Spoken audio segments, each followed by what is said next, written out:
सांसद सुरेश कश्यप ने प्रदेश में विकास कार्य को ठप बताते हुए कहा कि प्रदेश का विकास इस सरकार के कार्यकाल में थम गया है। उन्होंने कहा कि केंद्र सरकार ने जो बजट पेश किया उसमें सभी वर्गों का ध्यान रखा गया है। उन्होंने बजट को सर्वहितकारी बताया। यह बात सांसद सुरेश कश्यप ने सोलन में आयोजित पत्रकार वार्ता के दौरान कही। सुरेश कश्यप ने कहा कि सरकार के कार्यकाल में सभी तरह के विकास कार्य ठप हैं, हर वर्ग परेशान है। सांसद ने कहा कि केंद्र से आने वाला पैसा भी गलत जगह लगाया जा रहा है। के जो प्रभारी हैं मुकेश मोहन जी, सभी नेतागण और पत्रकार मित्रों, जैसा कि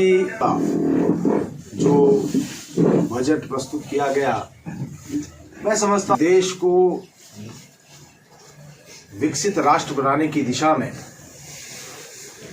2047 का जो लक्ष्य है कि इकोनॉमी बने, इस दिशा में आज हम आगे बढ़ रहे हैं। और अगर मैं इस बार के बजट की बात करूं, विशेष रूप से सबसे पहले मैं कहना चाहूंगा कि ऐतिहासिक बजट इस बार प्रस्तुत, उसमें या तो अपर क्लास को फायदा होता था या फिर निम्न वर्ग को फायदा होता था, लेकिन इस बार का जो किसी को ऐसी अपेक्षा नहीं थी कि इस प्रकार से इस सीमा को 7 लाख से बढ़ाकर 12 लाख रुपए करे। कर्मचारी बंधु हैं, सरकारी नौकरी वाले हैं, या मध्यम वर्ग के कारोबारी हैं, या मध्यम वर्ग के जितने भी हमारा हिमाचल प्रदेश विकास के मामले में लगातार पिछड़ता जा रहा है। केंद्र सरकार के द्वारा हिमाचल प्रदेश को लगातार आर्थिक रूप से मदद दी जा रही है, और मैं यहां तक कह सकता हूं कि अगर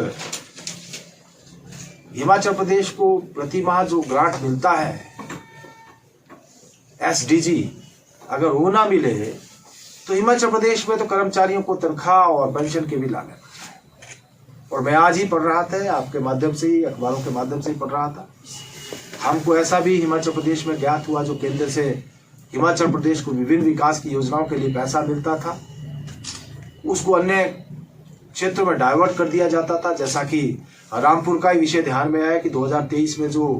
बाढ़ हिमाचल प्रदेश में आई थी, उसका जो पैसा हिमाचल प्रदेश को मिला था, उसको भी पीएम आवास योजना का जो पैसा मिला था, उस पैसे को भी प्रदेश की सरकार ने जो है बाढ़ प्रभावितों के लिए डाइवर्ट कर दिया। और यही नहीं है, बहुत सारी अन्य केंद्र की योजनाओं का पैसा भी जो उन योजनाओं के ऊपर खर्च किया जाना था, उसको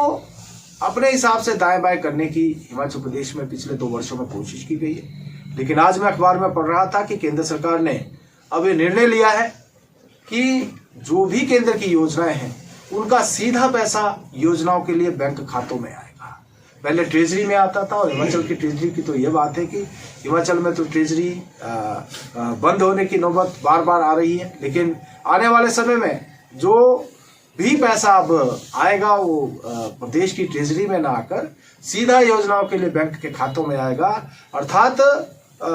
जो विकास के काम जिसमें कि प्रदेश सरकार अपने हिसाब से उसमें दाएं बाएं करने की कोशिश करती थी, अब केंद्र सरकार ने यह निर्णय लिया है कि इसको सीधा योजनाओं में दिया जाएगा, और इसका लाभ हिमाचल प्रदेश की जो विभिन्न केंद्र की योजनाएं चल रही हैं उसमें जो है केंद्र की योजनाओं को फायदा मिलने वाला है। जैसे कि जल जीवन मिशन में लक्ष्य इस बार रखा गया है कि आने वाले समय में इन 5 सालों के दौरान और देश में कोई भी घर ऐसा नहीं हो जहाँ की नल के माध्यम से जिन घरों को पानी न दिया जाए।